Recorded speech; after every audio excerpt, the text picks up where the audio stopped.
riffs are too repetitive, the lyrics make no sense. All the songs are B-sides and the cover art's a mess. There's so much here to tear apart.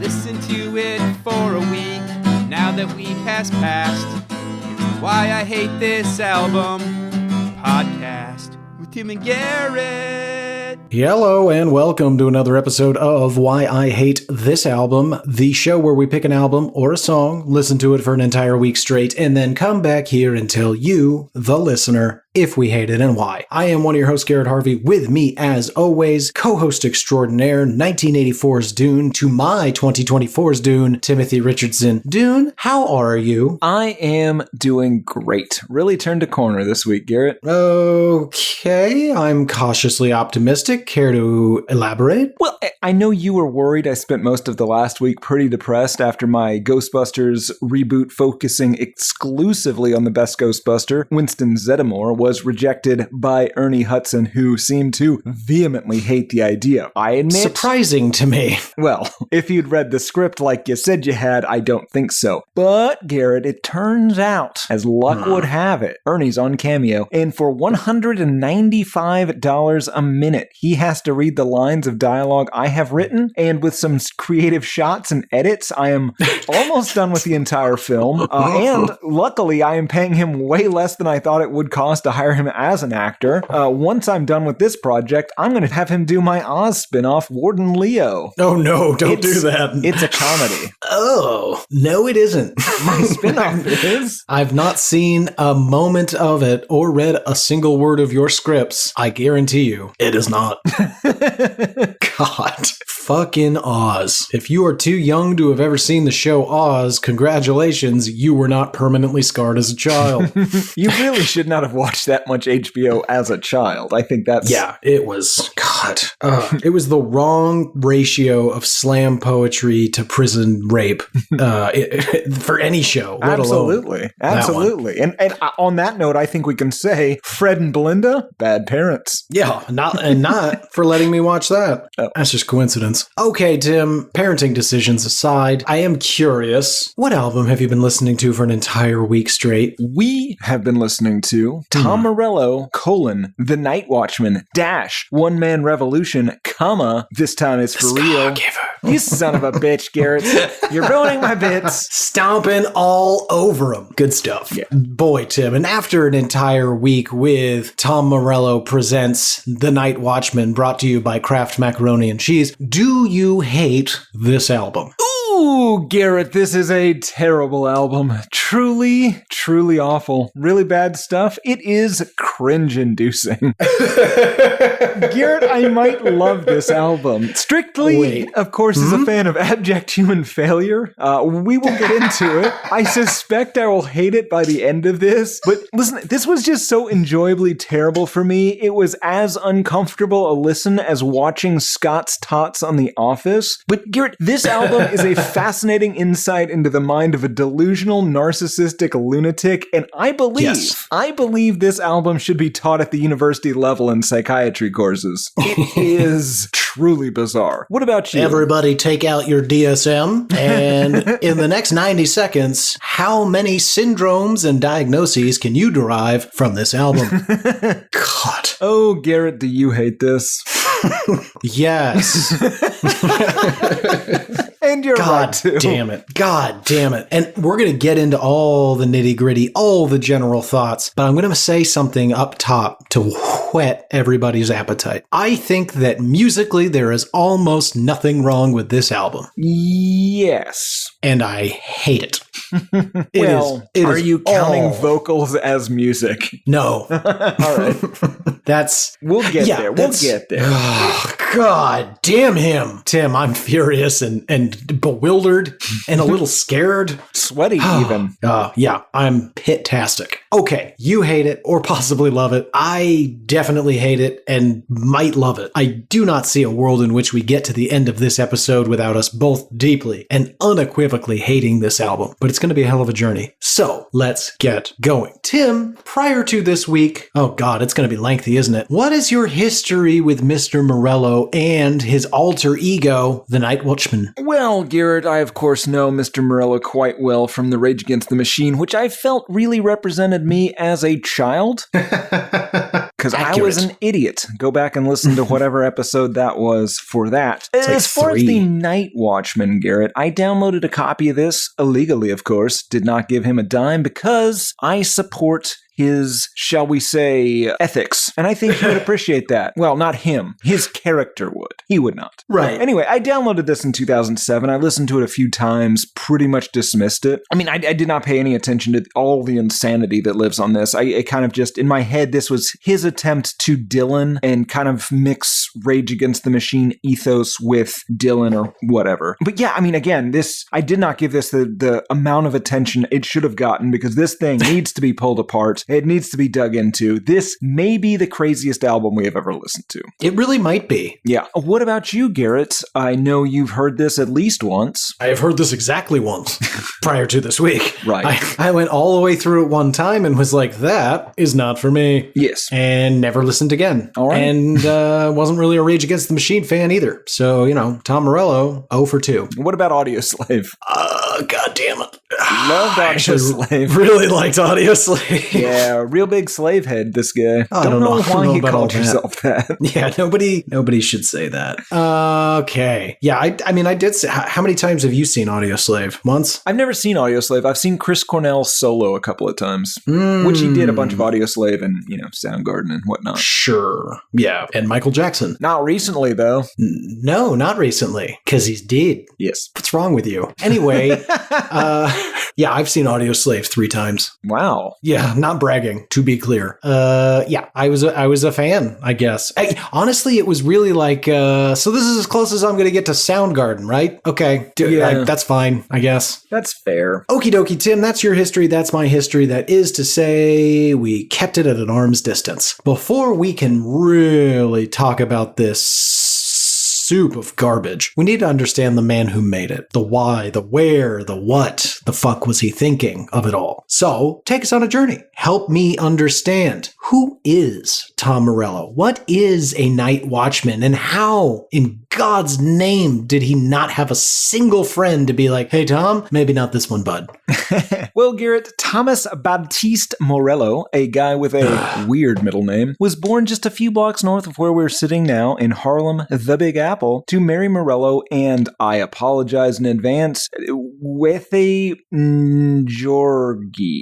Njoroge. Ngete Njoroge. That's how I'm going to say it. That's what I'm doing. Honestly, folks, that is him making a goddamned earnest effort. We get so many angry messages over various platforms that are like, why does Tim insist on mispronouncing? He doesn't. He can't read. I can't read, and I got some sort of mumble mouth thing going on. Yeah, and apparently, despite being a world traveler, has never met a single person not named Tim Smith. That's right. Garrett, Tommy's dad was a Kenyan journalist and later diplomat. His dad's cousin, Jomo Kenyatta, was the first ever elected president in Kenya. His dad became a cabinet member. He was a member of parliament. His dad's brother, his paternal uncle, was a cabinet member. His sister was the first female member of the Kenyan parliament. And his dad was allegedly involved in the Mau Mau uprising for Kenyan independence before being a member again of the Kenyan UN delegation, ambassador to Italy and Switzerland, and several other similar positions. His parents met while attending a pro-democracy protest in Nairobi. His mom got pregnant and the couple moved to Harlem, got married right here in the Big Apple, although they would get divorced and his dad would move back to Kenya after a year or two.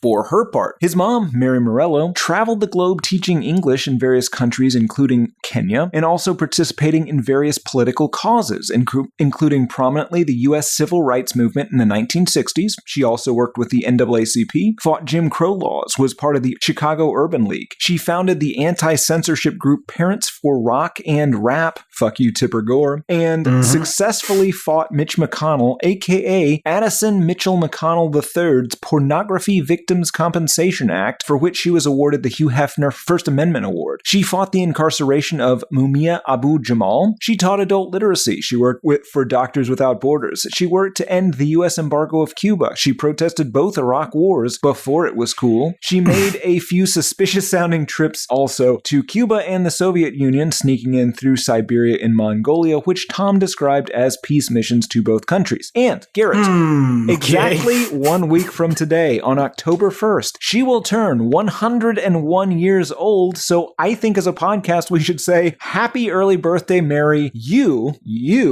specifically seem like the real deal. Yeah, you practice what you preach. Although, Tim, sneaking into Cuba and the USSR, is there a chance that all of this revolution and protesting isn't actually just the best cover ever? What if she's an agent? What if she was sneaking into those communist areas as quote-unquote peace missions was really to, murder people? That's fair. Now, What if it wasn't, Garrett? Because I'm going to pose this, we'll get back to it. This album, 100% better if you changed all of the he's and I's to she, and this was about his mom. Then I could stand by it. Yeah, because it would be accurate. Anyway, It'd be about something. We'll get there. Any hoozlebees. Very early on in life, Thomas and his mom moved to Libertyville, Illinois, where his mom was his history teacher. He did well in school, but he did not fit in. He was the weird leftist kid at a very conservative high school and such. He joined a cover band called Nebula at 13 as the lead singer. Now, again, this was a cover band that played Led Zeppelin. Can you imagine him singing Led Zeppelin, Garrett?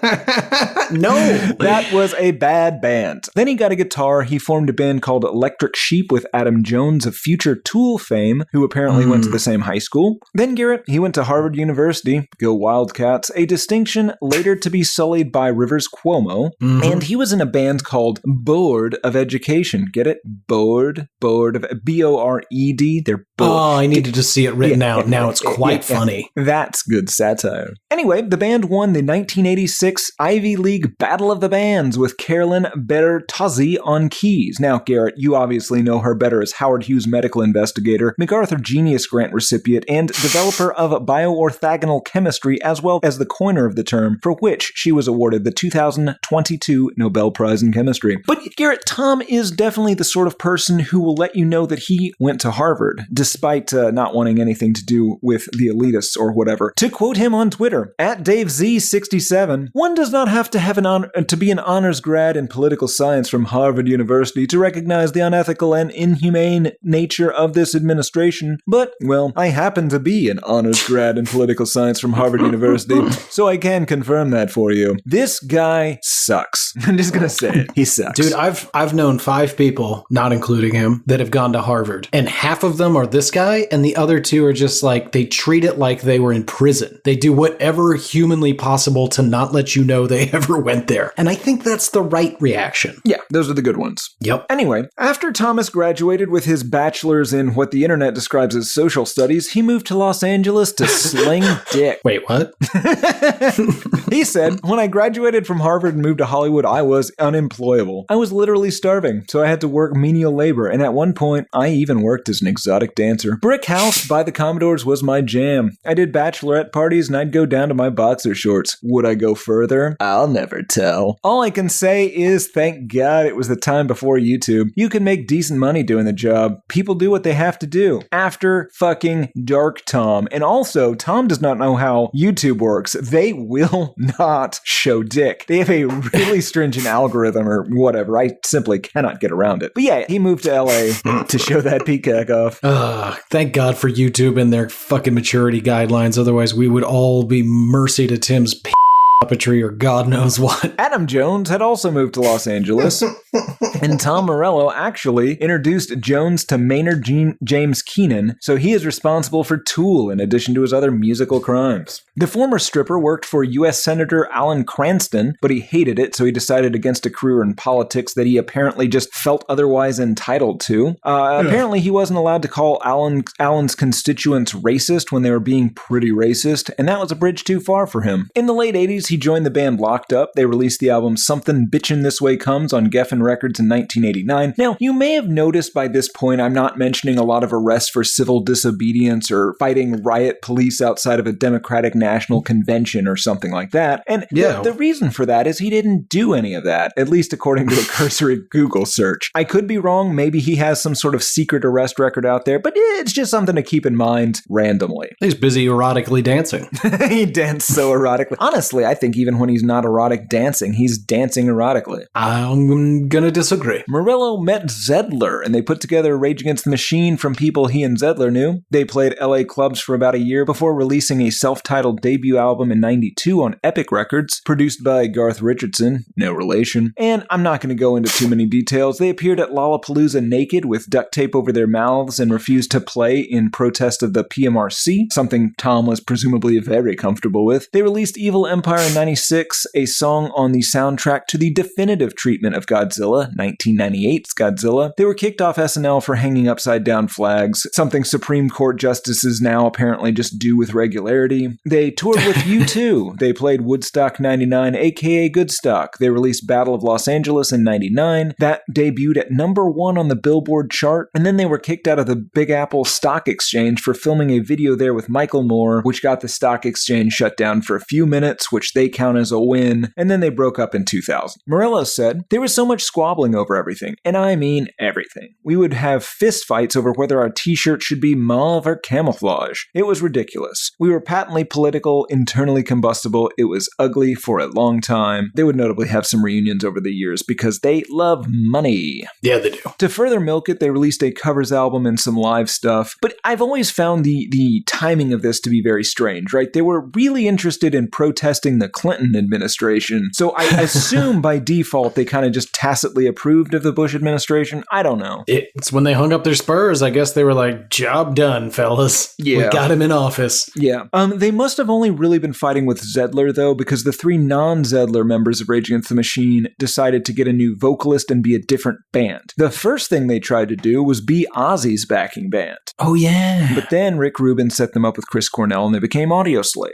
Audioslave released a self-titled album in 2002. It was mostly apolitical. Then Out of Exile in 2005, while Tom, out of a need to do political music, maybe his mom yelled at him or something, whilst in Audioslave, was secretly creating an alter ego capable of the rebellion and violence against the state that he was not willing to do himself, the Nightwatchman. The Nightwatchman apparently was inspired by Springsteen's The Ghost of Tom Joad and also maybe Billy Bragg. Morello has described it as, and I am quoting here, this is a real quote, Garrett, "The Black Robin Hood of the 21st century, a reaction against illicit wars, a reaction against first strikes, torture, secret prisons, spying illegally on American citizens. It's a reaction against war crimes, and it's a reaction against a few corporations that grow rich off this illicit war while people beg for food in the city streets." This album? The whole thing. the whole ethos of the Nightwatchman. Yes. Interesting. 2006, he got arrested for, as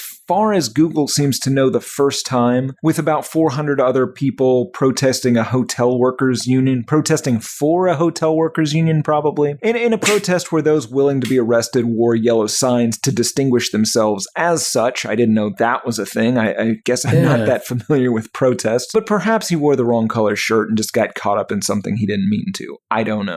He was reported as saying, as they arrested him, "I'm Tom Morello. What are you doing? For the love of God, you can't put me in with these animals. I'm the Nightwatchman." We weren't there, so who's to say for sure? Audioslave released their third album in 2006. They did not tour on it, though, since both Chris Cornell and Thomas were pretty much just doing the solo thing at that point. Audioslave would break up in 2007, although they would reunite at some point as well, with Cornell saying he was out due to quote-unquote irresolvable personality conflicts as well as musical differences. I think we all know what that means. Does not like Tom Morello. Yes, the Nightwatchman released released the album of the week One Man Revolution in 2007. He also recorded an additional song for the Michael Moore film Sicko after seeing a very inspiring early screener. What was... Oh, right. I remember that one now. Yeah. He toured with a bunch of people you would expect for that. He released next week's album of the week, The Fabled City, in 2008, saying the template is half Dylan and half Hendrix.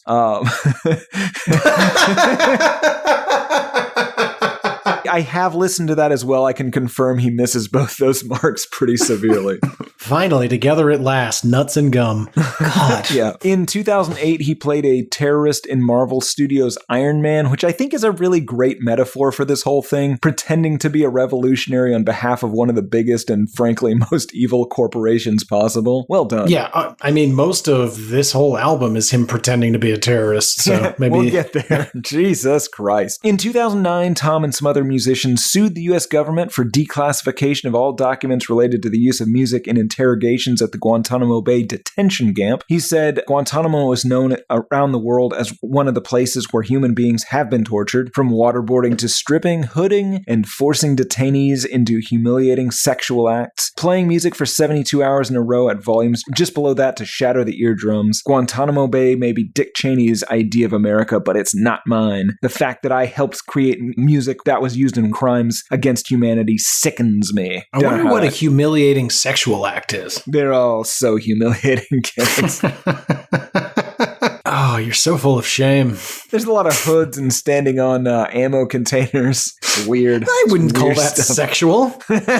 You can do plenty of things naked and it doesn't make it sexual. Yes. Hell, you could do almost anything naked and not make it sexual. But it always ends up that way, Garrett. In 2011, the Nightwatchman released Worldwide Rebel Songs. I want you to know that makes this album and the Fable City look amazing. It is the What does he just scream into a microphone and take a dump? Like, what happens? It's the Shaved Bears and or Mr. Hands of music. Don't Google it. I don't understand. Yeah. Like, also, more upsetting than Chris Cornell's hip-hop album? I like it less. Oh, come on. I do? Would you rather listen to Chris Gaines? Yep. Okay. It's terrible. Okay. It's terrible. Also in 2011, he released a 12-part comic book series or graphic novel, if you're an asshole, called Orchid. According to Amazon, when the seas rose, genetic codes were smashed. Human settlements are ringed by a dense wilderness from which ferocious new animal species prey on the helpless. The high ground belongs to the rich and powerful that overlook swampland shanty towns from their forest-like cities. Iron-fisted rule ensures order and allows the wealthy to harvest the poor as slaves. Delve into the first chapter of Orchid, the tale of a teenage prostitute who who learns that she is more than the role society has imposed on her, from the mind of musician Tom Morello. I want to read it so much. I don't. I think we should wait for the Zack Snyder treatment, because that's coming. It has to be.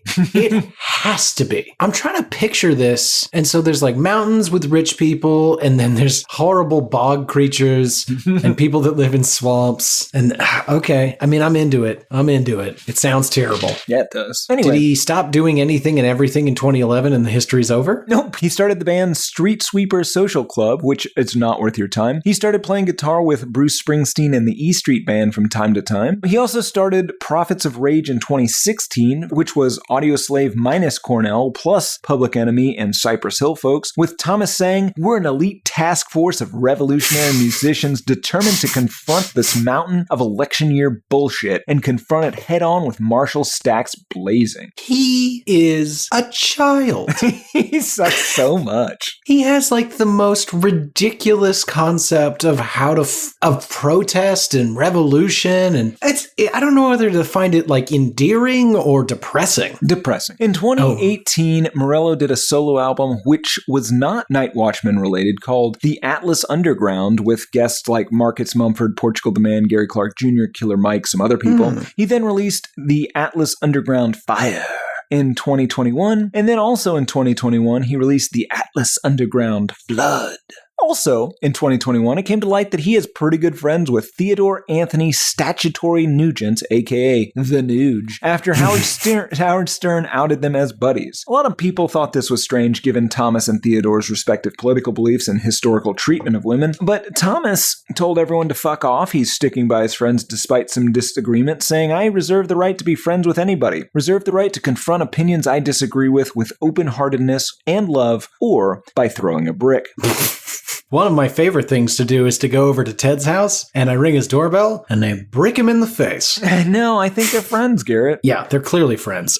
He is a hypocrite. Let's pull this apart for just a second because Tom Morello is a raging asshole. Yeah, he is. Yeah. And so if you've ever denied him service at your restaurant because you are full and there's a line around the block, you will find that out, as the 5 Point Cafe did in 2014. He will tweet about you and try and fuck with you, even though you are treating your employees very well and fighting to get wages raised for everyone across the city and the nation. He's a dickhead. And he is claiming that he is a victim. Then anyone would say that he can't be friends with people that have ideological differences. And I would just like to say, Tom, if this makes its way to your ears, we're not saying that at all, buddy. Please be friends. Make meaningful, long-lasting friendships with people that have different views as you. That's fantastic. Don't defend and befriend a rapist. Alleged. Statutory, though. That's not alleged. Still. Didn't he write all those songs about banging He did, but it hasn't been proven in court. Maybe that was just a fantasy or something. Didn't he also use the Steven Tyler loophole? I don't know. Garrett, he is suing the shit out of us for a number of things we said in that episode. We let it go. Allegedly, but also probably. Tom Morello, you're a hypocritical piece of shit. Yeah. And on that note, Garrett, leves. And an allspark to you. Great history. Some Witwicky. I hate those movies. Great history, Tim. And that is to say, quite lengthy. That brings us to general thoughts. And boy, let's start with the cover. Okay. It Pretty seemed cool. innocuous at first. Just a man on the cover. Until you hear this album and you realize that this man on the cover is a soldier going to war with the one weapon that can defeat all evil. I hate him so much, Garrett. Music. Yeah. Yeah. Let's go where we can say something nice, right? Musically, I think it's fine. I think it's a little boring, but I think it accomplishes basically what he wants it to, right? It does come across like an acoustic protest folk album, like early Dylan, Billy Bragg, Ghost of Tom Joad, Woody Guthrie, etc. It's fine. It's not great. It's passable. It's fine. Yeah, it works.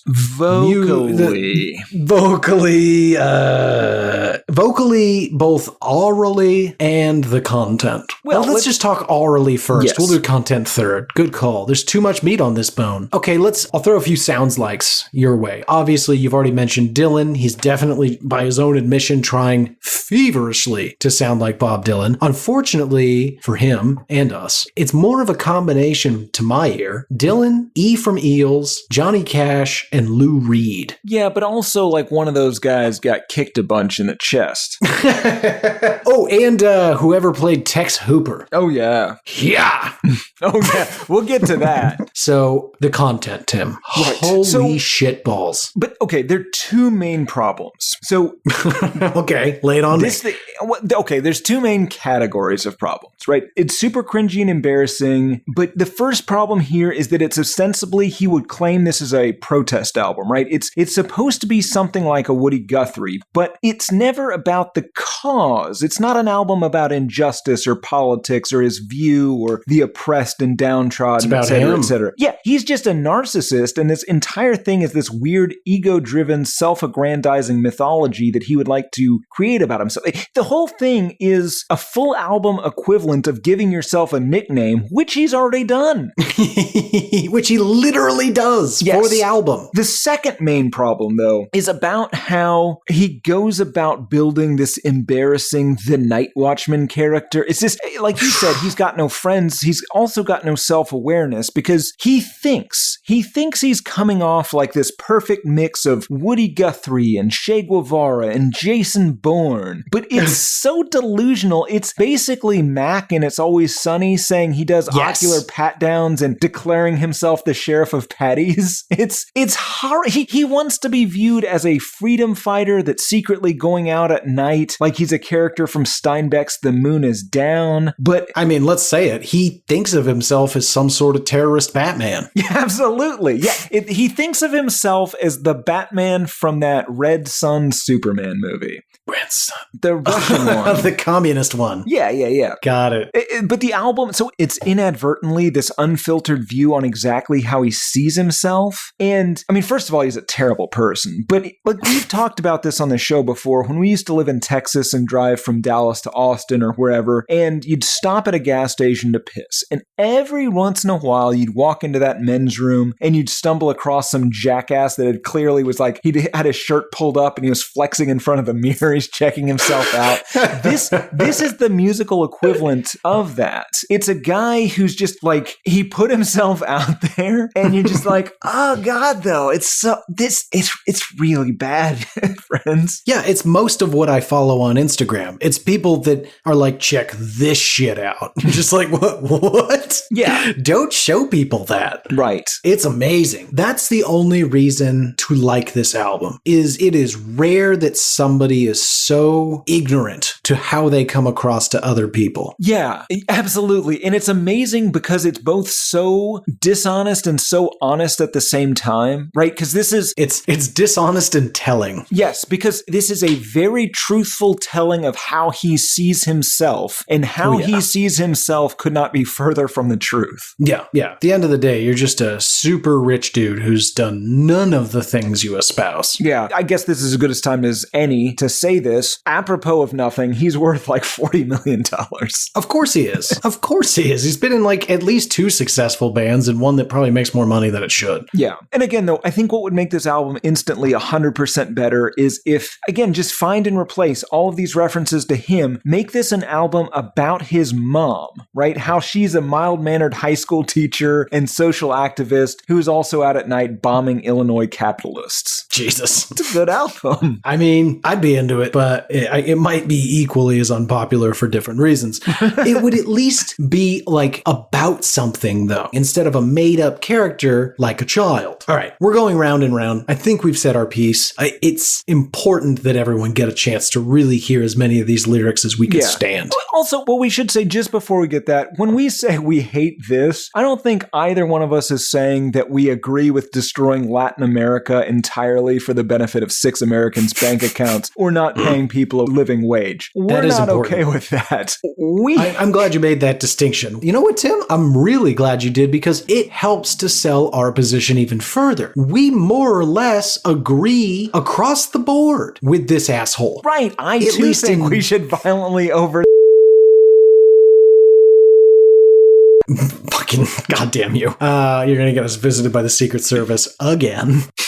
Anyway, so to say that, like, more or less we agree with the general sentiments of, like, you should have fair wages and safe working environments, and 6 people shouldn't control most of the GDP for a single country. We agree with all those things. I just don't agree fundamentally with the manner in which this gentleman chooses to convey those themes and the position in which he places himself in that equation. Absolutely. Because he would say that he wants like a violent revolution leading to some sort of socialist state. But he definitely doesn't, right? Because he is a dog chasing a car, or remember back before Republicans banned abortion in a bunch of places, he's the equivalent of them saying that they wanted to ban it for points. He doesn't want a revolution because his entire thing is saying he wants a revolution. And if it happened, he wouldn't be that special. Yeah, not to mention he would not be that helpful. No. Well, more importantly, certainly, if there is some sort of large uprising to bring equality to the masses, as there is such a disparaging distance between the upper 1% and the rest of us, I got bad news for you, Mr. Nightwatchman. You're who they're coming after. Yeah, absolutely. Now, I will say that of the two of us, Garrett is technically in the 1%. Technically, yeah, I guess so. You're in the bottom 1% as somebody who has a negative income. Quiet you. So, we're both kind of the same 1%ers club. You can still get the jackets. You gotta pay for the jackets, though. God damn it, that is obvious. God. All right, this is enough of this jackassery. Can we get into this ridiculous album? Absolutely. Strap in, everybody. This is going to get bumpy. Track number 1, California's Dark. There's a riot on Sunset. Yeah, we start off with like the very distinct nylon string guitar sound that's just going to be the main thrust of this album. And again, it's fine, nothing special, but it works for what he's trying to do. Yeah, it sounds also this song in particular sounds a little bit like a truck commercial, but that's fine. Yeah, no, it does. I think even lyrically it does, right? It sounds like it's, this swelling of like like you could see when he says it started in basements and it started in sheds, it started in backyards and was hidden under beds. It's kind of phrased like you would see in a truck commercial where you have like the waving grain, the fields of grain and the purple mountains and whatnot. It just has that. We didn't design our truck in a marketing room. It started in basements. Yeah. It started in sheds across America. Yeah, that's exactly how it feels. Yeah. But let's get into this garbage version. As Tim said, we'll recap it. My God, because honestly, I'm pretty fucking confused as to what this song's about. He said, well, this is not the last time this episode I will ask, what is it? Okay, I haven't. There's definitely a song later in this album that I have one note for. Tim, what is it? We'll get there. Oh, I have a bad news for you. I have the same note and no answers. We'll put it to the listener. But till then, song goes, it started in basements, and it started in sheds. It started in backyards and was hidden under beds. I turned on the TV, don't believe a word they say. We can't stay here, and we can't get away. Huh? Is it a zombie outbreak? Are we talking about a government crackdown? Yeah, so racial inequality? It's unclear because there is rioting. I assume he's talking about the revolutionary spirit, right? It comes from everywhere, like basements. Okay, I kind of get that one. Backyards, okay. Sheds is weird. Sure, but maybe you don't have a garage. Yeah, but then, hidden under the bed, I don't... I guess that's where you're hiding your plans, your schematics. Your communist literature, yeah. Yeah, your communist literature. Oh, it's good times. He seems to think he has a divine calling, right? Jesus or possibly Satan or more likely Moloch or whomsoever directly speaks to him at some times. And this will not be the last time this appears in this album. He says, there's a riot on Sunset and fires burn in the park. The sun has set, my friend, in California's dark. And over the screaming, I hear a clear voice. I looked at my choices, yeah, and I made a choice. How literal is the clouds and the voices and all of the stuff that's talking to him in this album? So I think, this is my honest interpretation, he's looking down, obviously from his home in the Hollywood Hills, very rich man. He's looking down at the rioting and the blackouts, and he's made a choice. This is my moment to become more than simply a multi-million-dollar guitar player. I will become the Nightwatchman and, in essence, a warlord or feared terrorist roaming the country. Okay. I think this is like Nightwatchman begins. It's not the last time the Nightwatchman cometh. We get that too, Garrett. Oh God. Yeah, this is it's not going to get better from here. We get verse 3, it gets kind of weird and culty.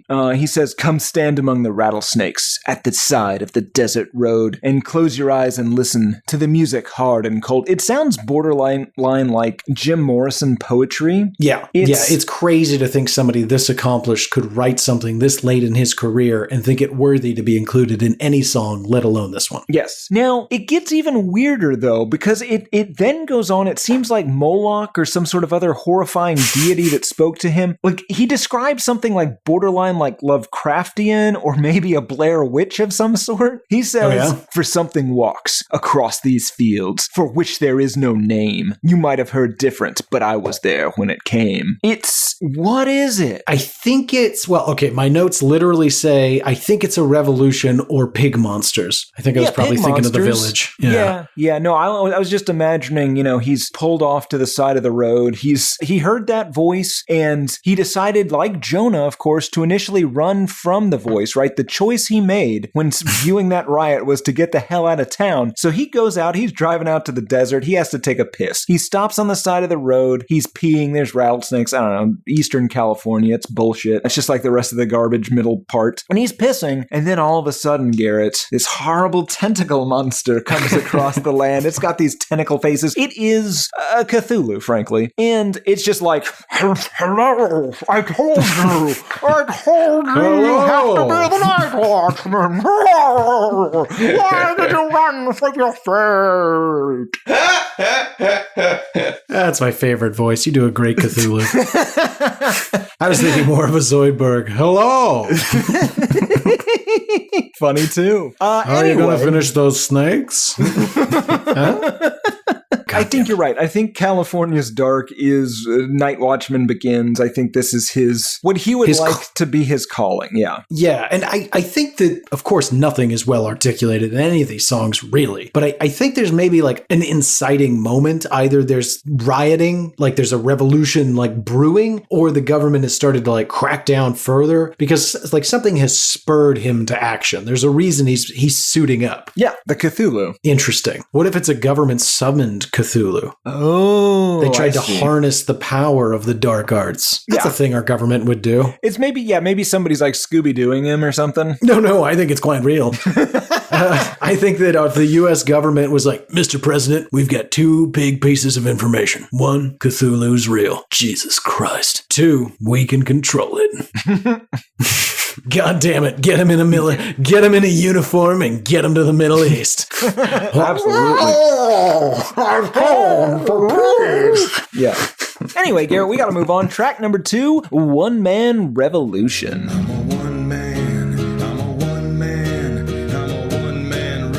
Little on the nose. Yeah, I really like the keyboard and guitar, at least on this song. I like the way they interplay. Sure. Yes. This is, I think, the first one where we really get a taste of the insane way he views himself. Mm-hmm. And again, this kind of gives a different origin for Tom being the master of revolution or whatever he claims to be.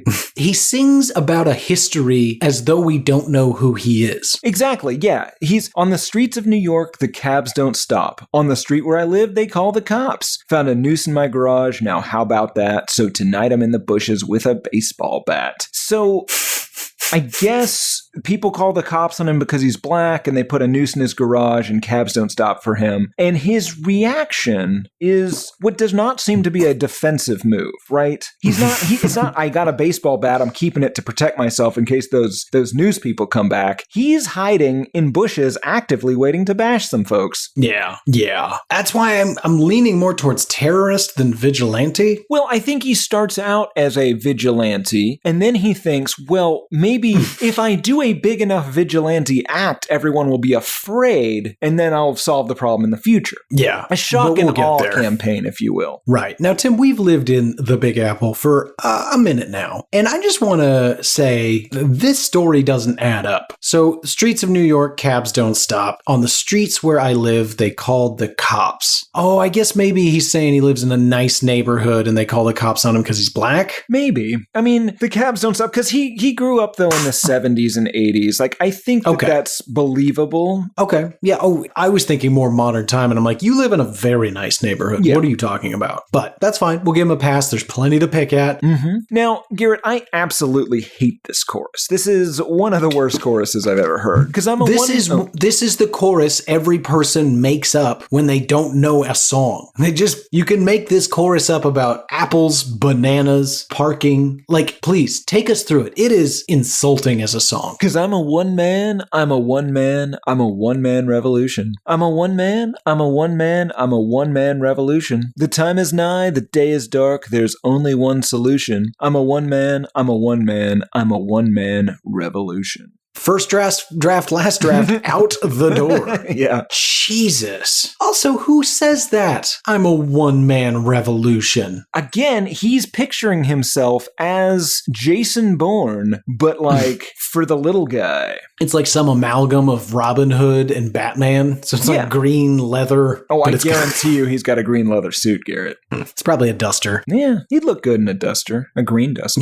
Everyone looks good in a green duster, Tim. That's fair. Let's keep going. On the streets of Havana, I got hugged and kissed. At the Playboy Mansion, I wasn't on the list. On the streets of Cape Town, shit's ready to blow. I don't know how to get there, but I'm ready to go. Lots to think about here. One, why was he hugged and kissed in Havana? Is he known the world over? Oh yes, Garrett, the Black Robin Hood, as he called the Nightwatchman. Garrett, this persona has spread far and wide. He is a man of the people, and you see, the people in Havana, whomst he is fighting for, love him. The Playboy Mansion, those are the people he's fighting against, you see. Right, but mostly just because they won't let him into their parties. I'm 90% sure he's on the list at the Playboy Mansion. Yeah, again, it just doesn't ring true. Yeah. He's a very, is a very famous person. Yes. Like, I think we're on the list $40 million. Yeah, I think we're on the list at the Playboy Mansion. It's not cool. Well, you are. I am not. You're on a different list at the Playboy Mansion. The Grotto Expulsion list. Song continues. Oh, also, what was happening in Cape Town in 2007? Oh, I don't know. Yeah, I have no idea. Well, it's just like he took buzzwords. Yeah, you're right. So at this time, like, if he's blowing things up in Cape Town, South Africa, he's definitely the bad guy. Yeah, it was kind of after the Troubles, or at least on their way to mending. Yeah, I mean, I guess if that line had been in a Rage Against the Machine song, sure, or possibly slightly earlier, it would have been a good fit, but yeah, not in 2007. Yeah, your shit's stale, dude. Was he just recycling old lyrics? And on the streets of LA, they know my name. And if you've come this far, mister, maybe we're one and the same. So this was just a recruiting song the whole time. Yes. Now, I do like these nightmarish lines here. In my nightmare, the streets are aflame. And in my dreams, it's much the same. Jesus Christ. He doesn't mind a city on fire as long as he's the cause. Yes, and also his stuff isn't in there. Let's see. There's a lot of yas and heys in this, as there will be throughout the entire album, which of course makes me think of Tex Hooper. It should make you think of Zedler. Oh, yeah, but those are more Yeah, but he makes a lot of noises in this. I wonder if this is mocking him. No. Probably not. No. Everything he does is deadly serious. Which brings us to the incredibly inappropriately titled track number 3, Let Freedom Ring. Let freedom ring. Let freedom. God damn it. God, I hate this song, Garrett. There's a man homeless and hungry. There's a wind that's hard and biting. There's a song in need of singing. There's a fuse in need of lighting. It's no secret the day is coming, and it's a day I hope to see. But if they ask you, brother, who told you that, you didn't hear it from me. Again, maybe an accurate description of his mom, but again, he's some guy sneaking around in the night, in the dark, inspiring people and maybe blowing stuff up. But yeah, please keep a goddamn lid on it. You don't need to rat me out immediately. He's once again painting himself as the revolutionary, but when asked to actually engage or put his skin on the line, he's like, but you didn't hear it from me. Yeah. Like, oh, okay. Keep me out of it, please. But you should totally go do that. Yeah. Do not do what Tom tells you to do. No, for the love of God, no. Yeah. Song continues with a chorus that I'm just going to say is ill-conceived. Let freedom ring, let freedom ring, let freedom ring, let freedom ring. Yeah. I feel like MLK sort of has that expression on lock, right? Yeah. Well, he's kind of like MLK, though. Stop. That's another one of the things the Nightwatchman is like. You see, he's got the Bourne, he's got the MLK, he's got the Woody Guthrie, he's got the Shea, maybe a little Trotsky in there. He's everything, Garrett. He is what the government fears. Murder that guy with a hammer in Mexico. Anyway, there's then an irritating verse 2 that has absolutely nothing to do with this. It seems like it's references to Revelation, the biblical account of what will happen in the year of our Lord 2026. There's a book with 7 seals. There's a beast with 7 heads. There's 7 heads on 7 horses. There's 7 vials with 7 plagues. And I just want to say, I absolutely hate this numbers trope. He does this constantly. We will get to it. It gets worse than this, but it comes off like a Chuck Palahniuk writing exercise, like the rules of Fight Club or Tender Branson's cleaning tips in Survivor. It's just fucking irritating. Yeah. I'm legitimately confused now, though. Is he religious? He is. He's Catholic, I believe. Oh, then I'm not confused at all. Now, Tim, how familiar are you with the Book of the 7 Seals and the Beast of the 7 Heads? Quite. Oh, well, for those of you who aren't, not surprised, I guess, the Sea Beast and the Scarlet Beast each have 7 heads and 10 horns. In their fight against God, the Sea Beast and the false prophet join forces with a dragon. This is true. They persecute. I like that you said it's true that this is in the Bible. None of the Bible is true. Oh. They persecute the saints and those who do not worship the image of the beast of the sea and influence the kings of the earth through 3 unclean spirits to gather for the battle of Armageddon. What is that religion? Everything there makes sense with the exception of if you have 7 heads and 10 horns, do some heads not have horns? Some heads have extra horns. I don't know. Maybe the horns aren't even on the heads. Maybe they that's true. Stick out of the back or something. I don't know. It's not important. Tough to say. I didn't know there were dragons in the Bible. Oh, there's dragons in every book, Garrett. Well, every religious book. What are you talking about? That's easily disprovable. Every religious book. I also think that to be untrue. Garrett, I think he really might have some sort of schizophrenia. There is more talk in this song. What song is this? This is 3. We're back to him hearing voices here. Where the righteous stood, and where the righteous fell, there's a voice that's soft and whispering, coming from the bottom of the well. And I tried hard to remember what that voice said. Over and over, over and over, I repeated those words inside my head. Some sort of well monster telling him to fight the devil? I don't know, man. I feel like there's somebody threw some sort of recording device down there because I knew he's an idiot. I feel like this guy would be the easiest person to recruit as, like an asset? Yeah, exactly. Like if you were a foreign government, this is exactly the personality that you would look for to recruit. Like somebody that really thinks he's special like this. Yeah. That, if you're looking to hire somebody in a government position, like, does this guy drink? Is he, like a braggart? Is he the craziest human being you've ever met? These are things to stay away from. Like if he had have gone into politics instead of hating it like he did after he slung dick, Garrett, he would be like a Chinese spy right now. Yeah, he may still be. Yes, he might still be. Track number 4, The Road I Must Travel. Well, I sang to myself that I wanna be free. The road. This starts off as sort of an Irish jig, I guess. Yeah, it's weird. Very weird. Guitar and bagpipes. Yep. And this one, this is the first one where he's just genuinely stealing terrorist valor, if that's a thing. But sung as a sea shanty. Right, exactly. I climbed the 7 summits and I swam the 7 seas, but the road that I must travel, its end I cannot see. Yeah. I don't know why we're immediately going to more 7s. I really, really hate this.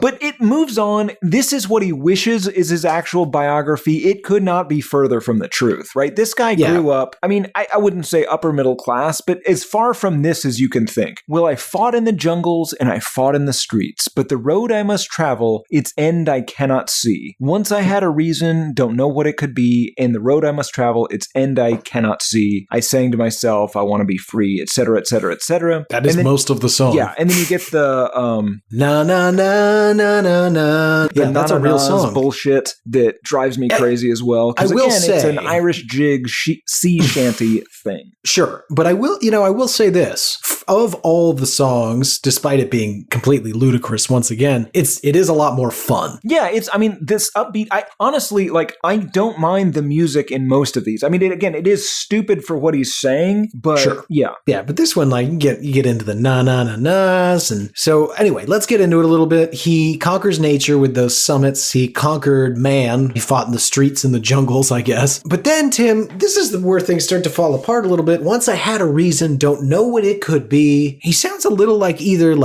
what's his face, Kung Fu there? Remember Kung Fu? No. David Carradine traveled the earth, solving the world's problems or something. Sure. Well, I think the problem is he got too far away from that Cthulhu monster or possibly that well, and he kind of started to forget because, he had to repeat it in his head a whole bunch of times what his purpose was. Sure. Sounds like a real classic Stephen King style monster where the further you get away, the less power they have over you. Absolutely. It makes total sense. I wonder what cursed demon or horrible little girl in a well has been commanding him to do all this self-aggrandizing bullshit. He sounds also a little bit like the Hulk, right? Did you ever see that classic Hulk? Never understood why they changed it to David Banner. Because this is true. Bruce was deemed too gay. Hey, you know what? I take it back, CBS. You nailed it. Bruce that's not even a joke. Gay. That's insane, right? That's like Nightwatchman one-man revolution level. What? That's amazing. Break that down for me. How so exactly? No, you know what? Don't. For the love of God, don't. No, I don't. Could you please expound? That is not an argument. Yeah. The next section of this song, it's a kind of an I've been everywhere man kind of thing. Mm-hmm. I walked the empty desert and I was burned in the heat. I crossed the frozen wasteland. But then there's this part that I genuinely love. I love this part. Interesting. He brags about frightening a poor innocent woman as if that's a good thing. He says, I called up my state senator. They said he wasn't there. The secretary took my name and man, she sounded scared. So most of our audience probably doesn't know this about me, but you do. I love lunatic conspiracies and conspiracy theorists. It's enraging, people. I want to hear, if you're an insane flat earther, if you don't believe in viruses, if you think the earth is hollow and the inside is populated by both giants and Nazis, I want to hear it. I don't want to hear the debunking video. I don't want to hear somebody make fun of you. I want to hear specifically from you. I want to hear your confidence. I love it. Okay. For listeners of the show, you can't see it, but the red light is on. We are clearly in the no-bit zone. Absolutely. The NBZ. Tim is not joking. It is my third least favorite thing about him. But his tolerance for this, for hours of this, go on a road trip with him, and it's nothing but podcasts of crazy people. Yes. Listen, one thing these people sometimes will do is harass the innocent. They will find professors at Yale that kind of look like astronauts that supposedly died in the Challenger disaster. And then they will confront them about why they're lying about being dead. And the way this always happens, they approach this person. They're like, hey, I just want to ask. And this person has heard this a lot because the internet is a terrible place. And they're like, man, I don't know. Please leave me alone. And they'll start walking away. Like the secretary in this song, these people are scared because this is not the first time they've encountered a potentially dangerous maniac. But these people take it as evidence that they're right. They're scared because we're too close to the truth. Not just that you're far too close to me physically. Right. And being very accusatory about something that is not true, but you might want to torture me to find out for sure. The point is, scaring a lady is maybe not something to put in your song about how you're a badass or whatever. Yeah. So at best, it's what you just said. The best read of this is that he is taking pleasure in the fact that he has scared a woman. At worst, it's that senator janitor and his staff knows of your reputation, and you're some sort of musical Joker-like character who's coming to make everyone's ears bleed with the one-man revolution. Oh, yeah. Perhaps he just got on and started reading lyrics to this album, and she's like, Jesus Christ, I'm scared. Everyone just starts happening themselves. Oh, yeah. I could see that. Just climbing up to the top of Capitol buildings and jumping. No more Nightwatchman. Oh, God. Yeah. Song continues. I read in the newspaper that questioned all my friends. They hoped that they could... Okay, this is clearly missing a word. They hoped that they could find my ass, I think. Right? Yeah. Find is not in there. They hoped that they could find my ass before I struck again. Excuse me? Yeah, he's bombing places or murdering people or something. Yeah. But he's bombing them with music and murdering them with lyrics. And I do mean that literally. He's using his music as a weapon. Yes. Whether people kill themselves or it somehow has a supernatural power, I don't know. Did you ever see that most recent Doctor Strange? They had like a music fight. I really hated that part. I don't remember that part. Remember they start pulling notes off of sheet music and flinging them at each other? How could you have forgotten this? It was the stupidest thing I've seen in a movie in years. I perhaps blacked out from rage. I don't know. It does sound like a classic T. Richardson rage blackout because it's like a lengthy scene. Yeah. Note fight. It continues the song. There's some imagery that seems stolen from Batman Begins. So when thirsty I will drink, when hungry I will steal, tonight I walk in anger with worn shoes on my feet, the road I must travel, its end I cannot see. I don't know. It just has this like, I went out into the jungle and I trained and now I'm back to kill all you people kind of thing. Yeah, that's the whole point of this song, is I'm here and I'm ready, I'm trained, and everybody knows my reputation. I'm going to be the symbol you need, not the one you deserve. Rachel! Track number 5, The Garden of Gethsemane. I know who I'm for and who I'm against. I've learned so much about Christianity through this show. Oh yeah, I'm happy. Wait, no. Yeah, I'm not. I also just almost said I'm dishappy. What's wrong with me? Delightful. We're slowing it down. It's not a great sign. And this song appears to be about the Garden of Gethsemane, where Jesus was arrested for his crucifixion thing, which the only way that this could possibly relate is in the fact that he seems to see himself as a modern day Jesus. Yeah, he's a martyr. Yes. Who will rise on the third day, like a literal Jesus. Right. The imagery, it feels like it's stolen from that Into the Wild book or film or Poor Kid's Life. But if that guy was going to commit a terrorist act instead of just die in a bus somewhere. From bad mushrooms. Yes, absolutely.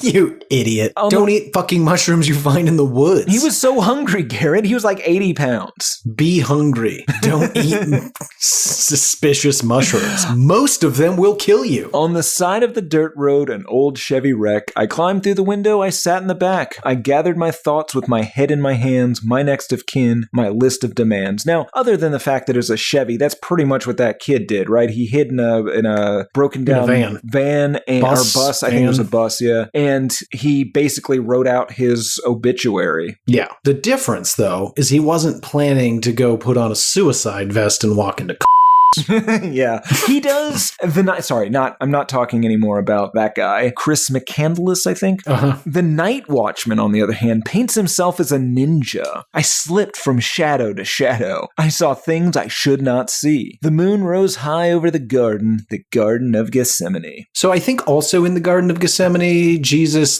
has a vision maybe of what's to come, and it's where he comes to terms with the fact that this is gonna suck. Doesn't he then weep blood or sweat blood? One of the two. Sweat blood, right? Yeah. I've sweat blood. Have you? No. Oh yeah, I've definitely sweat blood. No, not a lot. I don't have Ebola. I don't have Ebola. It wasn't when just pouring out of my orifices. No, I've definitely sweat blood before. Should get that looked at. I've broken capillaries whilst exercising that have then come through my skin. That's a different thing. Okay. Oh dear. I have not sweat blood. I know who I'm for and who I'm against. Moving right past this. I pulled the shades. You seem real upset. Yeah. And I hope you noticed it's pretty dim in here because we are still firmly in the no-bit zone. Mm-hmm. That's a true story. I know. I've seen you burst capillaries in your eyes before, but Yeah, that did happen. yeah. I know who I'm for and who I'm against. I pulled the shades tight. I built me a fence. I dug a tunnel deep and wide. I sit at the bottom and wait for the night. Is he a Viet Cong soldier? That's definitely the imagery, or possibly a Saddam Hussein type guy. Ooh, I would like to see him pulled out of a hole. Yeah, one thing is for sure, like all of this imagery is that he is the domestic terrorist, right? He's being hunted by the entire country and he is planning his next attack. This is, we didn't even say this, like this actually is a concept album, pretty much T to B. Oh yeah, absolutely it is. It's not like as cohesive as like a Tommy, but it does tell a story of an asshole.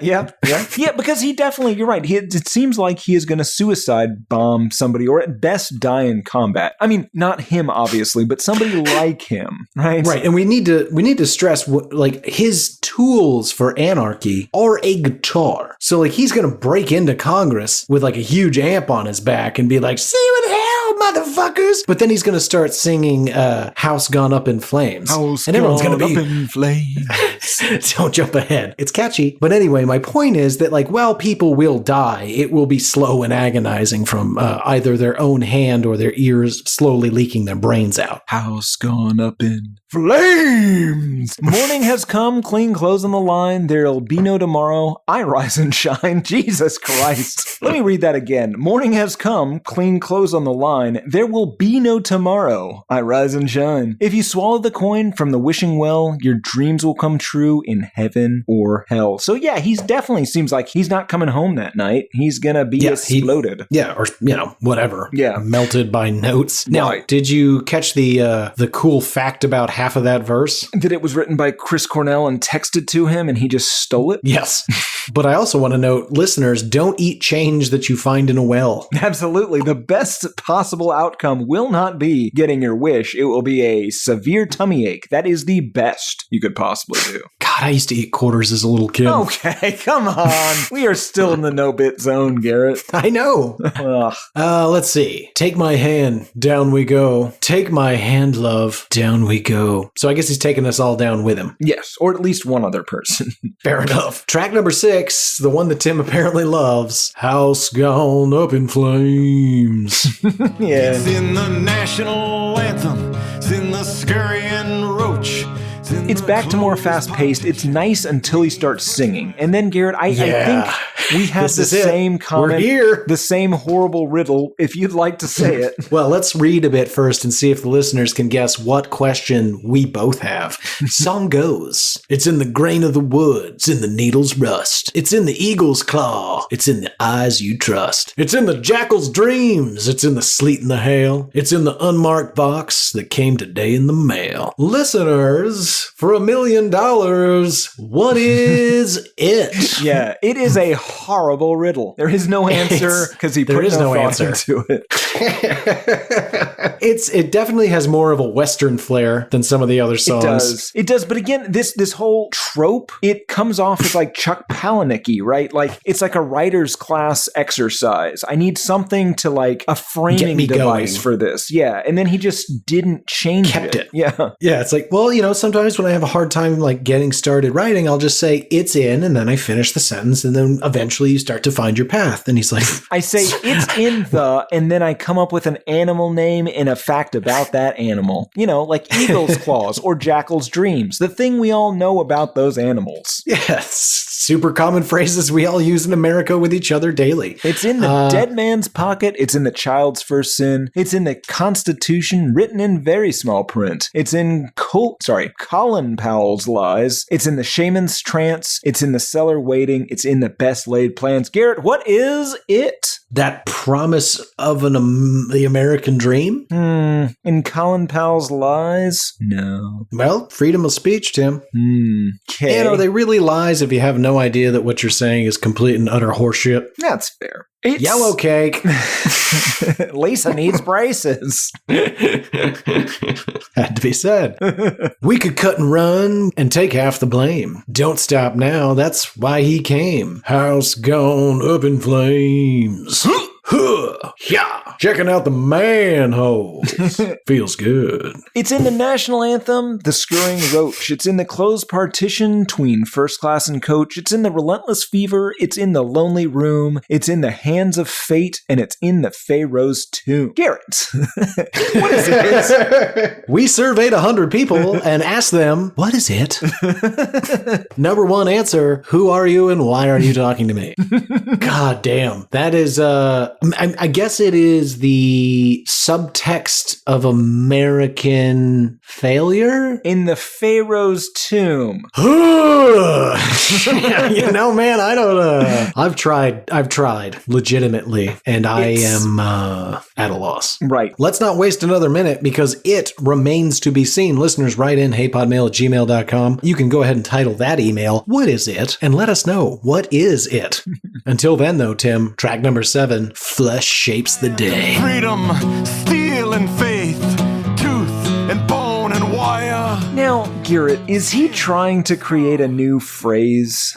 Yes. I feel like the title of this song is like the most clunky way that no one has ever said before of saying actions speak louder than words. God, is that what he's trying to say? I was so lost in the word flesh. I think so. I think he's saying like you gotta have like meat in the game. Is that a thing? Oh, meat in the game. We've all said that. Put a little meat in the game. We already have a saying for this though. Yes, it is not meat in the game. It's definitely skin in the game. I don't think so. Several other versions that aren't the word flesh. Or meat, to be clear. Yes, that's true, but that's a Tim edition. Now, you might have heard different, but I know it's a fact that Jesus, Mary, Joseph, and the Apostle Paul were black. Yes. Now, he has to mean metaphorically, right? Like, they're considered second-class citizens, maybe, in a racist society. Because we've discussed this, I don't know if on this show, but as you know, the most likely person Jesus would have looked like in real life would have been a young Osama bin Laden. Yeah, we've definitely not discussed this on mics. Well,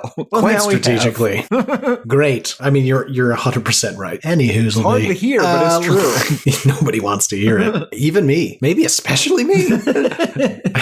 You don't want to hear it into place, you know, in a medium that is tied back to you. How about that? Yes. Song continues, a bit like a Jack White single. 10 letters I am writing. Each one reads the same. 9 circles I am drawing. One around your name. Okay. Huh? Doesn't mean anything. But we're getting more of this numbers trope. And this one is a sort of feint toward this annoying 12 Days of Christmas-esque counting trope. Not the last time we're going to hear this on the album. I don't even know if we can call it quite a trope, but people do it, and it's gross. Yeah. You're not clever. It's been done. It's a this show has established it as a trope. Okay, yeah, no, I appreciate it. TM WIHTA. Yes. This song really highlights his strained vocals in the chorus, the land of freedom, steel and faith, tooth and bone and wire, skin, scar, dirt and fire. Woo-hoo-hoo. Mic check. Woo-hoo-hoo. Garrett, this song sucks. Dude, when the woo-hoo-hoo, mic check, woo-hoo-hoo,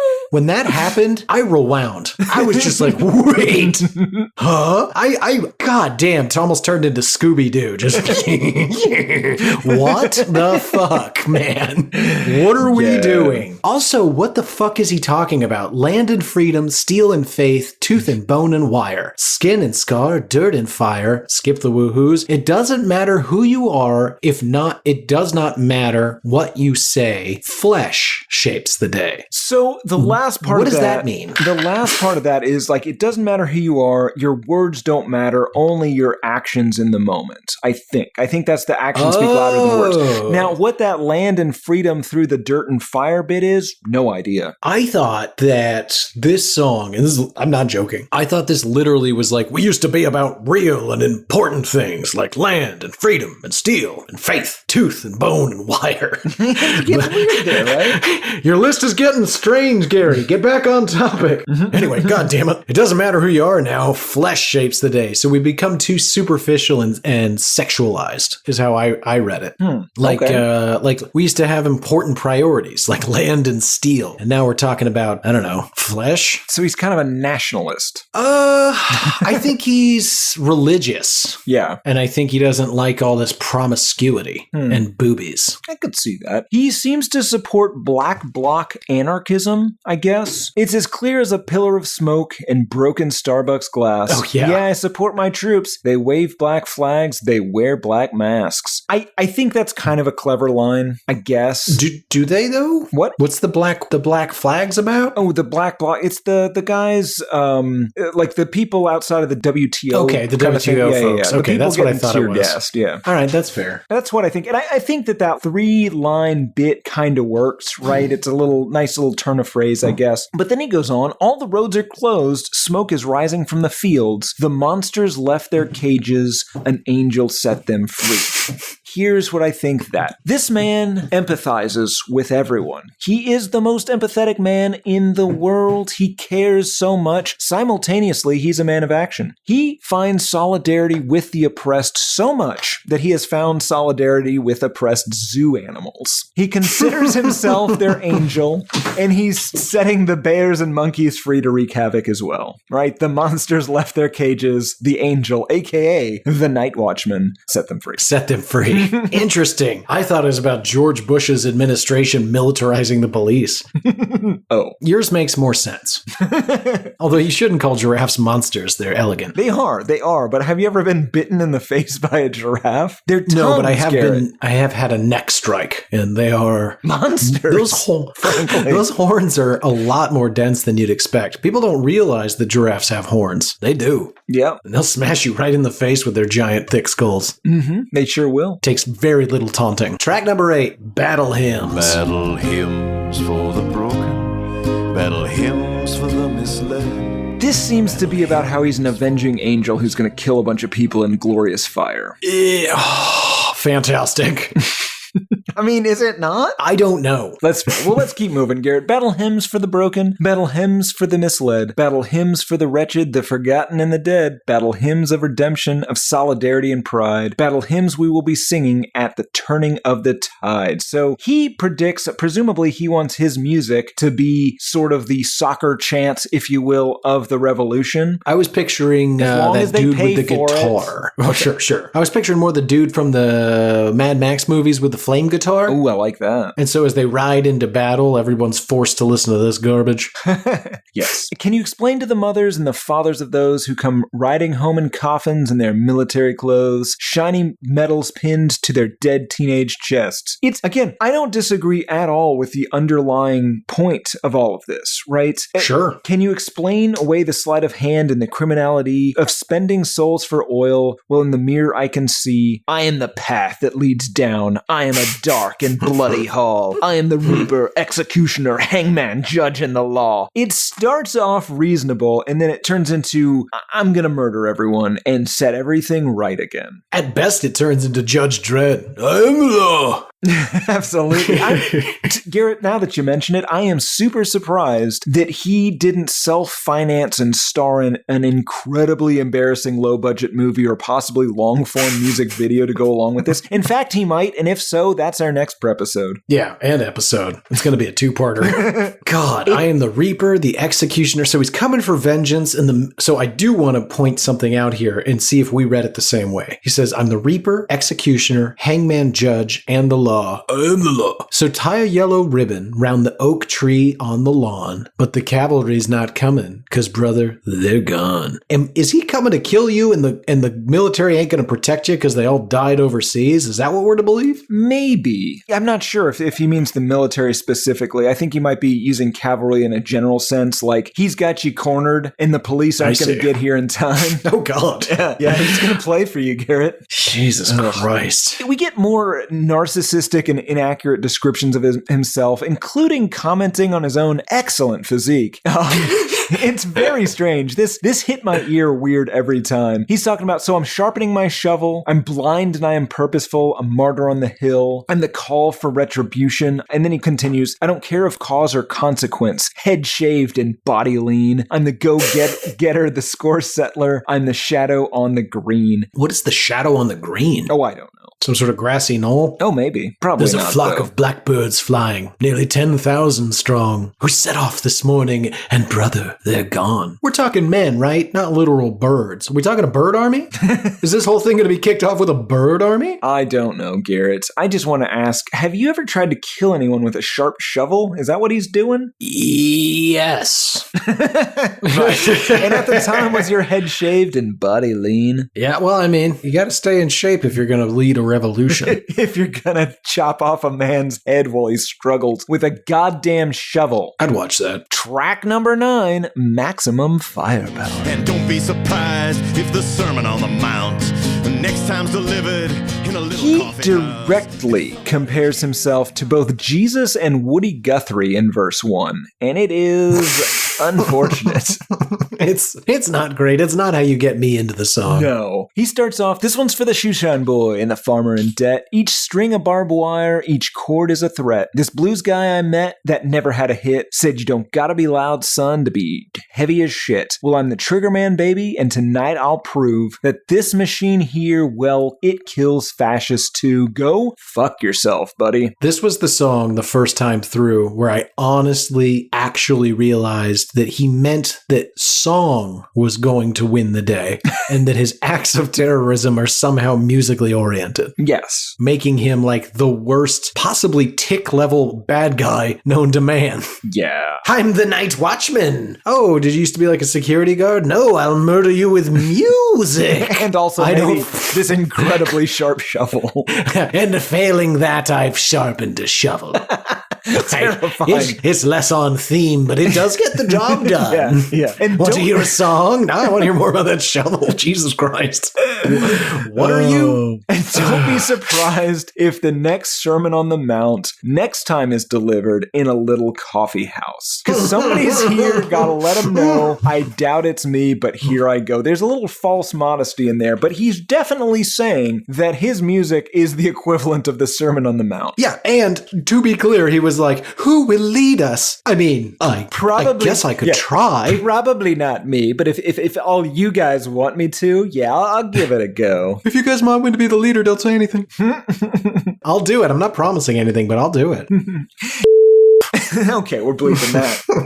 Now, Garrett, here's a weird confession. Divorced from the rest of this song, I actually really like the chorus of this. Oh, yeah. I don't know what the fuck it means. Sure. But it's a nice description of like driving home and being relieved to get there. And that's, that works. That's like the one relatable thing on this album. There's a lonely stretch of blacktop between here and home, drop down into the valley, piano playing in the living room. And when you see the white barn, you'll know the journey's through. My dog's barking in the backseat because he knows it too. Like, that works. That's a nice little chorus. I mean, I always heard this as, and when you see the wet bar, you'll know the journey's through. And I was like, is he a horrific alcoholic? What's happening here?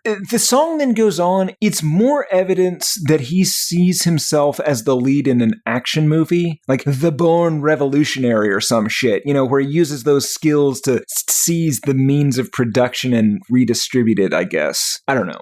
You'll need a fake passport and fix your disguise, and don't fire sugar till you'll see the whites of their eyes. I turn the other cheek, but now I'm through. The skin you're in makes choices for you. I was checking off names and I came late to dinner. That seems the slices of pie keep getting thinner and thinner. Brothers and sisters, rejoice and repent. The landlord's dead. You can keep the rent. That's kind of an incredibly shitty sentiment, right? I feel like the only possible way you can get to I hope the landlord's dead so I don't have to pay my rent this month, is if you view the world in this weird, good guys versus bad guys, and obviously you're the good guys, so anyone that's charging you for living in their building is the bad guy kind of thing. Yeah, I mean, you and I have been lucky. We've had great landlords, but there's some bad ones out there that you do wish would die. Absolutely. But the way he phrases it is, because that son of a bitch charges me rent. There's no evidence that he's a bad landlord. The only thing he does is charge rent. Yeah, he supports capitalism, Tim. Oh, yeah, fair enough. You got 12 fine friends, but one of them's rotten. Again, comparing himself to Jesus for some reason. Yeah. It's ridiculous. Yeah. The one thing that does kind of interest me in this song, he seems to know, but completely not understand that the reason somebody would have a black and white view of the world like this is because you live in an echo chamber, right? Sure. Because it says, "Officer, please, I won't be long, called the radio station, requested this song. I had my doubts about what I knew, so I turned it up and then it sounded true." He's saying, like, I'm intentionally just reinforcing what I already thought so that I'll just stick with that. Well, I thought he was saying that this song was going to be used to recruit the masses. Maybe, but he says, like, I had my doubts about what I knew, and then I turned my song up and it sounded true. Like, yeah, that is confusing. He then goes on to compare himself again to God. The Nightwatchman giveth and he taketh away. Ugh. The clock strikes the hour. Tonight we ride. Tonight we ride. Tonight we ride. That's literally in this song, folks. You've got 3 more seconds to choose sides. Not enough time. What? He's gonna music you to death or possibly stab you with that sharp shovel. Let's keep moving, Tim. I want this to be over. Track number 10, the incredibly curious Union song. Hit 'em where it hurts and bite the hand that feeds. You might get 1 to 3. Hey kids, you like rock and roll? Yeah! You like unions? What? Less so. Decidedly less. Well, here's both in one thing. Enjoy it. This is not good. Yeah, I mean, I don't have a lot of jokes here. Yeah, I mean, basically, he is listing all of the people that he helps, right? Like, these are all the people that, like, should give him kudos for what he's doing, right? Fired auto workers, peasant in Guatemala, blah, blah, blah. I mean, yeah, that's basically it, right? The only part of this entire song I like is where he slips in, like, 1 small ounce of real-world consequence, but glosses over it really fast. So he says, just to give everyone context, I'll read a little bit, but you'll know the part I mean. As they load the rubber bullets, as they fire another round, I'm heading into the tear gas. Dig in, man. Hold your ground. Okay, fine. More self-aggrandizing, going to the front lines, which again, in real life, does not do. Oh yeah, Garrett. Then it goes, hit him where it hurts and bite the hand that feeds. You might get 1 to 3 or probation and a fine, but I know where I'm going to be. I'm going to be right on that front line. Wait, what now? I'm going to go to jail? For 3 years, you say? Up to 3 years. For seeking a union? What are we about to do? Oh, the union thing was just a cover. Take your sharpened shovel and follow me. I am not into this. I just wanted more sick days. Yeah. God damn. Let's continue, Timothy. Track number 11, No One Left. On the streets of Baghdad, a dusty wind blows. This could be a genuinely affecting song. This might even be a good song if I hadn't just heard 10 of this jackass's other songs, but this is what the album should be because it focuses on something real and something that's genuinely horrifying and not about what a lean, tanned badass who looks great holding a sharp shovel he is. It's like, this is the one song on this that is not like just about him. Agreed. Yeah, the point is basically the U.S. answered 9/11, a legitimate horror, by dumping hundreds of 9/11s on Iraq, a country that was not involved in the first thing, and how on an individual basis, like, the people that got the brunt of that are all the same. They just want to live with their families until some sort of sky fire comes along. Yeah, and not have robots rain fire down upon their homes. Right. Each one had a father, there's no one left. A name and a mother, no one left. Each one had a dream, a prayer, and a breath. The world's gone black. No one left. So yeah, basically, each one of these people has a family on both sides of this line, and you're just ruining people's lives for no reason. Pretty much. On the streets of Manhattan, a dusty wind blows, letters and wishes, a girl with a rose. On the streets of Baghdad, a dusty wind blows, letters and wishes, a girl with a rose. This, like, I really like this. I like how he's mirroring, he's saying it's the exact same verse, just switching Manhattan and Baghdad throughout this entire thing. Yep, and we're it all works. the same. Yep, fire and vengeance in the New York sky above, stole my angel, stole my true love. Fire and vengeance in the Baghdad sky above, stole his angel, stole his true love. This is what the album should have been. I mean, it's a little bit of a downer, it's a little bit heavy-handed, admittedly, but like... Touch hammy, but that's fine. It's at least genuine, and it's at least like, this is what... Were the Nightwatchman a real person... Like this seems like what you should be doing, right? Like this is, Yes. You care about other people. You care about injustice. You don't just care about those sweet, sweet abs. Well, there's no part of this song in which he tells us how badass he is. Right. It might be the only one. It is the only one. So I will say in the last verse, the comparison does start to fall apart just a tiny bit. He says, I stand on my front porch. I look up at the sky. Will my world go black in the blink of an eye? He stands out in the desert. He looks up at the sky. Will his world go black in the blink of an eye? I get what you're saying, and it worked in the other context, but you and I in America do not have anywhere near the same sort of fear looking up at the sky as a man in Baghdad does. Absolutely. Yeah. It works when you're directly referencing 9/11 because that happened. Was an atrocity. It happened. Right. Yeah. It's but a real thing. if you're hanging out on your front porch worried about drones in Nebraska, you're probably good. Yeah. Unless you're just talking about like regular old crop dusting, in which case, have at it. Ooh, chemtrails, Garrett. Speaking of FEMA camps. conspiracies, track number 12, The Dark Clouds Above. Never answered to anger or love.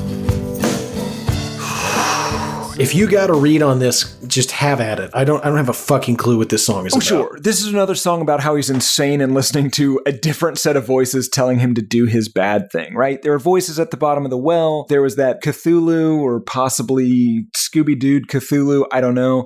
And now the sky itself is talking to him, telling him he should maybe blow something up, right? Wasn't there a Zod movie about that? I'm sorry. That's a weird sentence. Let me unpack that for you. I'm sorry. The gentleman who played Zod, whose name escapes me at the moment. Michael Shannon.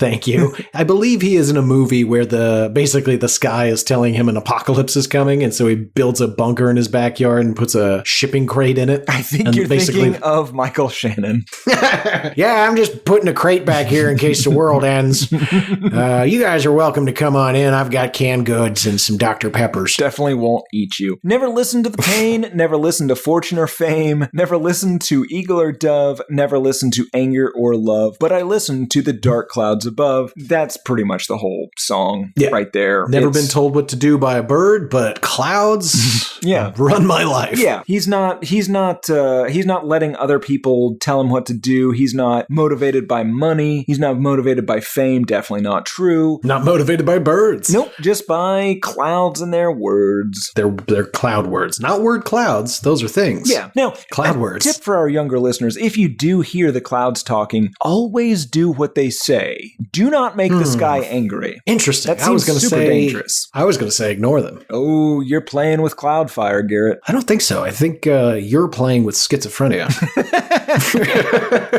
Track 13, Until the End. Tonight's the test. Tonight's the time. The last song is yet another song about what a stand-up guy he is and how committed to the cause he is. Yep, absolutely he is. He thinks he's Batman. Right. The only time we've got is right about now. I cross my heart. I take the vow. I'll never turn. I'll never bend. I'm with you now until the end. I'm going to be in the bathroom, coincidentally, while the tear gassing happens. Tonight's the test. Tonight's the time. I am the punishment that fits the crime. He is Judge Dredd. I am the law. I just watched that the other day. Yeah. It's weird, though, that you got the voice because you watched it on mute. Yeah, well, that's immaterial. Please stop exposing my private life. 10 trials whose outcomes all fixed from the start. 9 judges sitting counting their money in the dark. Okay, here's a confession, Tim. I had a nice little quip here about that phrase because I thought 10 trials that they're implying like whose outcomes are all fixed from. So 10 trials were fixed. 9 judges sitting counting their money in the dark. I legitimately was like, well, that's weird. Why would just one judge not be corrupt? And why would you share that with us? Not realizing it was the Supreme Court. Yeah. God damn it. Stupid Garrett. Yeah, but this, I mean, again, we're falling back on this weird counting thing. It's a 12 days of Christmas bullshit that he threatened to do earlier. Tell me any other way to read this. 8 towers of iron surround the desert town. On a cold December morning, 7 martyrs knock them down. Is he rooting for the Republican Guard? I mean... Because that sounds a lot like terrorism. Yeah. Or at least insurgency. I guess we're in their country. Yeah. Yeah. But yeah, I think that's a guy. I think those are tanks being blown up. Could be. Jesus, don't take their side. I mean, I know we were wrong to go in there, but like we were wrong on most accounts there. But I mean, there's still they don't cheer on the murder of American people. Sure, I think I draw the line. Like, I think it's a little weird to be like they're monsters for defending their homeland against like the clear aggressor. Yeah, that's hard it's a hard bridge to cross. Yeah. But we're not going to celebrate the murders either. Well, probably not. But I mean, I just think I think it's very strange to be like what monsters they are for. Like, what if China came here? Like, if China took over the U.S., we'd all be cheering the butcher of Cincinnati when he hung those 4 Chinese guys from that bridge. And I would appreciate your cheers. Also, I believe it's pronounced China. 6 fathers still waiting for their 6 sons to come home. 5 mothers who know better and accept they're gone. I don't really understand that number. Are those numbers there? I don't either. 4 years I've been hunted. Still I breathe free. 3 times I shot the sheriff and did not spare the deputy. Better than Marley. He's a terrorist. Yeah. And he's been on the run for 4 years. Yeah. I think he believes himself to be a character from like Steinbeck's The Moon is Down. I think that's a good analogy, right? He was put upon, these Nazis came to his town, and now he's got no choice but to blow up their train lines in the night. I was going to say more of a Bonnie Prince Billy character from the hit film Young Guns and Young Guns 2. Are you just on an Emilio Estevez kick? I'm on an Emilio Estevez kick for life, dude. Fair enough. I bought all the Emilio stock when I saw Mighty Ducks. Oh, yeah. You've lost a lot of money. Didn't he direct Bobby? Okay. 2 prayers I'm praying until we're together. 1 promise I'm keeping tonight and forever. I'll never turn. I'll never bend. I'm with you now until the end. And Garrett, God damn it, we're done. Oh my God. I'd like to say it went by quickly, but it didn't. Nope. Tim, how'd this do? The Poorly, only right? number I could get is that this made this all the way to number 119 on the US Billboard 200. Higher than it deserves. What did people think of it? Oh, well, we don't have a Robert Christgau review, although he did give a tiny bomb icon to its follow-up, The Fabled City. There are 120 total ratings, 4.6 out of 5 stars on average, 76% 5-star, 2% 1-star. Garrett, oof, I have one of each. The first one is by Practical Werewolf from 2007. That's a great name. Yeah, After Dark, maybe. Woody Guthrie would be so proud is the title of this. Tom Morello, aka the Nightwatchman's solo debut, One Man Revolution, is a folk protest music masterpiece. I read in Rolling Stone magazine a few weeks back that Tom Morello has come out with a solo album full of folk/protest songs, and as a huge RATM fan and folk musician/fan myself, I was stoked about the very idea. I immediately went to my local music store and picked it up. Hasn't left my CD player since. If you're a fan of Woody Guthrie, Bob Dylan, Billy Bragg, and the great unheard Patrick Fitzgerald, then you're gonna love this album. If you care at all about the state of society/government and feel alone in your want and need for change in this dark, gray world, then you're gonna love this album. If you're not blind and can see that Uncle Sam is fooling you with fear and materialism to prime you for much darker things to come, then you're gonna love this album. If you don't care about any of these things and you're happy to be stuck in your way, don't really care for the message in music, and think your government is spending billions upon billions of hard-earned tax dollars on a never-ending war just to keep you safe and free, then don't even bother with this album. Go fill up the tank in your nice new SUV and throw something useless into your CD player and continue to be oblivious to what's truly going on in the world around you. 5 stars from The Practical Werewolf. You know, I was thinking about it, Tim, the old blood for oil situation. Who'd have ever thought by 2022 the U.S. would be the largest daily producer of oil in the world? Yeah, fuck you, Iraq. Yeah, take that, Saudi Arabia. The next review, Garrett, is by Old Nerd, also from 2007, called Back to the Future. For those of us who went to high school with Tom Morello and Adam Jones of Tool, this album was the event we were all waiting for, because this is about the class and caliber of music they were playing in the early 80s. Cringe-inducing protest rock. Back then, it was angry songs about freeing El Salvador. The moment Tom started singing One Man Revolution at the Sundown stage at the Wakarusa Music Festival, following North Mississippi All-Stars, a far better act, I had a good cathartic laugh, because now I knew that people would experience the Tom Morello that I know. A relatively talentless guitarist who hid two-note riffs behind Zach De La Rocha and layers of FX. A lyricist whose politics seems to be an expression of opportunism more than conviction. A man who has no sense of subtlety. So thanks to you, Tom Morello. Now everyone knows you like I do. 1 out of 5 stars. Jesus, that's biting. Knows him personally. And this guy's been biding his time for 20 plus years, just being like, God damn it, I know this guy. He is a talentless fucking hack. Yeah. What is happening right now? Why is everyone gargling this guy's balls? 20 plus years later, he's like, ha ha ha, there it is. That's the guy. What a jackass. You know what? Worth the wait. Kinda, because you know there were 11 people in the audience for this bullshit, and he was very audibly heard, just, that's what you get, Tom. It's me, Stuart. Yep, from high school. Call me the Nightwatchman. Not gonna happen, bud. Oh, good stuff. Great reviews. Who's this for? Well, it's definitely not for anyone that knew him in high school.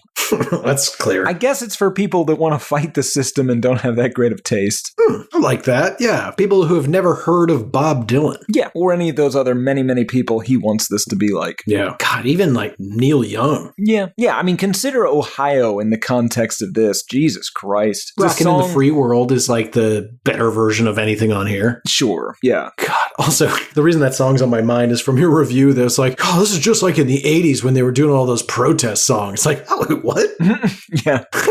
Nobody's ever gone, oh, the 80s. It was just full of protest music. Huh? The most materialistic decade of all. It's like, yeah. It's like the birth of also like 5 new genres. Yeah. Whatever. Ah, great stuff. That brings us to final thoughts. We've been all the way through it, Tim. Any salient points to pull out for our dear listeners? I honestly think that he honestly believes this, or at least like believes that he believes it, right? Like this is genuinely how he sees the world and it's how he sees himself. That just kind of sucks. And I'm kind of embarrassed for him that he let it out. Yeah, sort of taints Rage Against the Machine a little bit. And I'm not even that big of a fan to begin with, but no, but this is the guy like contributes some lyrics to a band and, you know, maybe the singer nixes some of those and then you just be the quiet guitarist in the back who gets to lean on the, oh yeah, I went to Harvard. I'm very smart and political. I play Harvard guitar. Oh yeah, it's a classier guitar, Garrett. Oh, talk to Rivers Cuomo. He sullied it for everyone. Indeed. All right. Let's get down to brass tacks, Tim. Do you hate this album? Yeah, of course I do, Garrett. What about you? Did you reverse get there this week? No, I fucking hate this. Yeah. I really don't like it. I didn't even read a third of my notes because I was just frustrated. Well, we're at like close to 2 hours here, so that's probably good. Best that I didn't. Great. Alrighty, folks, that's going to do it for this week. Spooktacular begins next week. That's exciting. We'll announce what that is eventually, but until then, rate, review, subscribe, follow, reach out, hatePodMail@gmail.com, Instagram's HatePod, Twitter's Album HatePod, I'm G Harvey Tweets. Reach out to us on all of those. We got subreddits, Discord servers. If you're on the internet, we're out there, easy to find, and we want to hear from you. Tell us what you like, what you don't like, recommendations, weird stories about the songs, topics, or theories that we have expressed here on this show, and we will respond. Okay, but until then, for this week, I have been one of your hosts, Garrett Harvey. I have been the other, Timothy P. Richardson, and on February 11th, 2020, Garrett P. Harvey said, "You win when you do it alone." Yeah, that sounds right.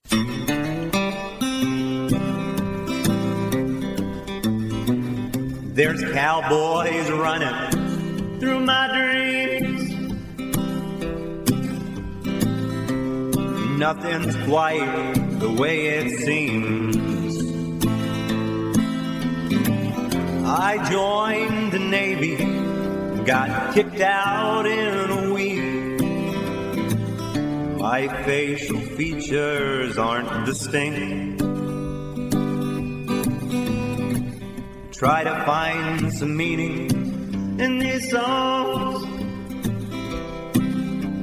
The genius is a genius, got it wrong. No, it's a lobster murder sex thing. It's the bleaching of the rear. A full assault on both your ears. The riffs are too repetitive. The lyrics make no sense. All the songs are B-sides. The cover art's a mess. Listen to it for a week. Now that week has passed. It's the Why I Hate This Album podcast with Tim and Gary.